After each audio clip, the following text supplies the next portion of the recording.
भगवान को पाने का सबसे सरल मार्ग क्या है? पढ़िए ये रोचक कहानी। एक गांव में एक बूढ़ी माई रहती थी। माई का आगे पीछे कोई नहीं था, इसीलिए बूढ़ी माई बेचारी अकेली रहती थी। एक दिन उस गांव में एक साधु आया। बूढ़ी माई ने साधु का बहुत ही प्रेम पूर्वक आदर सत्कार किया। जब साधु जाने लगा तो बूढ़ी माई ने कहा, महात्मा जी, आप तो ईश्वर के परम भक्त हैं। कृपया करके मुझे ऐसा आशीर्वाद दीजिए जिससे मेरा अकेलापन दूर हो जाए। अकेले रह रह करके उब चुकी हूँ। साधु ने मुस्कुराते हुए अपनी झोली में से बाल गोपाल की एक मूर्ति निकाली और बुढ़िया को देते हुए कहा, माई, ये लो आपका बालक है, इसका अपने बच्चों की तरह प्रेम पूर्वक लालन पालन करती रहना। बुढ़िया माई बड़े लाड़ प्यार से ठाकुर जी का लालन पालन करने लगी।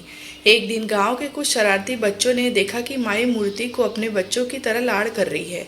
नटखट बच्चों को माई से हंसी मजाक करने की सूझी। उन्होंने माई से कहा, अरे मैया सुन, आज गांव में जंगल से एक भेड़िया घुस आया है जो छोटे बच्चों को उठाकर ले जाता है और मारकर खा जाता है। तू अपने लाल का ख्याल रखना, कहीं भेड़िया इसे उठाकर ना ले जाए। बुढ़िया माई ने अपने बाल गोपाल को उसी समय कुटिया में विराजमान किया और स्वयं लाठी लेकर दरवाजे पर पहरा लगाने लगी। अपने लाल को भेड़िए से बचाने के लिए बुढ़िया माई भूखी प्यासी दरवाजे पर पहरा देती रही। पहरा देते देते एक दिन बीता, फिर दूसरा, तीसरा, चौथा और फिर पांचवा दिन बीत गए। बुढ़िया माई 5 दिन और 5 रात लगातार बगैर पलके झपकाए भेड़ियों से अपने बाल गोपाल की रक्षा के लिए पहरा देती रही। उस भोली भाली मैया का यह भाव देखकर ठाकुर जी का हृदय प्रेम से भर आया। अब ठाकुर जी को मैया के प्रेम का प्रत्यक्ष रूप से आस्वादन करने की इच्छा हुई। भगवान बहुत ही सुंदर रूप धारण करके वस्त्राभूषणों से सुसज्जित होकर माई के पास आए। ठाकुर जी के पाँव की आहट पाकर माई डर गई कि कहीं दुष्ट भेड़िया तो नहीं आ गया मेरे लाल को उठाने। माई ने लाठी उठाई और भेड़ियों को भगाने के लिए उठ खड़ी हुई। तब श्याम सुंदर ने कहा, मैया, मैं हूँ, मैं तेरा वही बालक हूँ जिसकी तू रक्षा करती हो। माई ने कहा, क्या?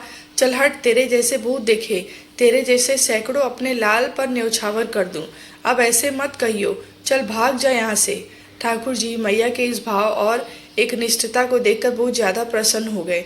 ठाकुर जी मैया से बोले, अरे मेरी भोली मैया, मैं त्रिलोकीनाथ भगवान हूँ, मुझसे जो चाहे वर मांग ले, मैं तेरी भक्ति से प्रसन्न हूँ। बुढ़िया माई ने कहा, अच्छा, आप भगवान हो, मैं आपको 100 प्रणाम करती हूँ।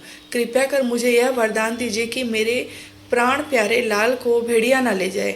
अब ठाकुर जी और ज़्यादा प्रसन्न होते हुए बोले, तो चल मैया, मैं तेरे लाल को और तुझे अपने निज धाम लिए चलता हूँ, वहाँ भेड़ियों का कोई भय नहीं है।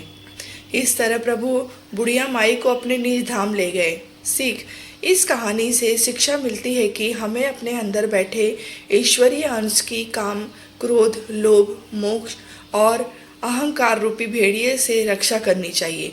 जब हम पूरी तरह से तन्मय होकर अपनी पवित्रता और शांति की रक्षा करते हैं तो एक न एक दिन ईश्वर हमें दर्शन जरूर देते हैं। भगवान को पाने का सबसे सरल मार्ग है भगवान को प्रेम करो, निष्काम प्रेम, जैसे बुढ़िया माई ने किया।